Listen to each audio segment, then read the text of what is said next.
My name is Candace Walker, and I am a RN with the Trauma Recovery Institute. The COVID pandemic that we're dealing with now is something that we really weren't prepared for, both medical professionals and just everyday people. And so I think a lot of it, to begin with, was the fear of the unknown. We don't know what's happening. We don't know what to expect from one day to the next. Because of the pandemic, we're stuck at home. We are social distancing. We are not going out to places and doing things that we normally would. And so I find what has happened is that people are not getting the social interaction that they normally would. You are limited to either being at home by yourself or just your immediate family. And by being distanced from everybody, your only information source has become the news. And so with the news, you only hear what they want you to know. And because you don't have the big picture of all the information, and so many different organizations are disagreeing about what is right and what is wrong, it creates confusion, which therefore creates anxiety, which is just builds and builds and builds when you don't have a healthy way of coping and how to deal with it. So there are a lot of feelings that are going on for everybody during COVID.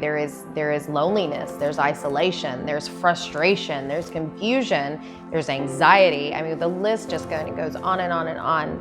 And it's hard. It is hard to deal with, and we are now being put into this time in our life that we were not prepared for. We've never been here before. We don't know what it's like to live in a pandemic. This is not something that's happened in our lifetime. So we went from having full range and freedom to limited freedoms. There's been a lot of anxiety that's kind of revolved around COVID in general, just about the disease, about the progression of the disease, about whether people are going to get it, if they're not going to get it. But there also there's a lot of anxiety that kind of goes along with the actual swabbing process.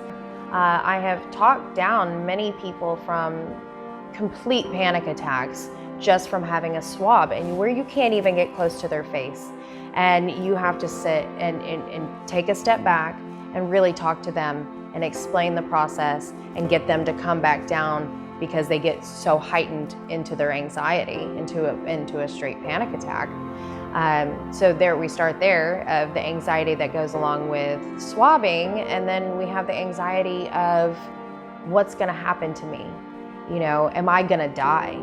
I have sat and talked with a patient who was hysterical because she had a slight fever, but she was convinced she was gonna die because of everything that she's heard outside, the outside resources, the news. The newspaper is kind of where you get your information, and if you have a limited information center of where you can kind of branch out and learn, and you're not actually reading all the articles, and you're not researching it, and you're just taking at face value what they tell you, then if you get COVID, you die. Prolonged stress has been proven to be very, very detrimental to your physical health. It can increase your comorbidities to having a more increased risk of heart disease and cardiac issues, and really just overall health. But at TRI, we are definitely equipped to helping with panic attacks and emotional issues that are stemming from COVID. We also have the benefit that I have experience in medicine, and actually have experience with COVID patients, and I have seen them and I have tested them, and I am able to bring that to the table of knowing what to look for and being able to talk to people about the real pathophysiology of COVID and signs and symptoms to look for, and as well as being able to talk them down by providing them factual information about COVID. I do care about patients. I want to help you.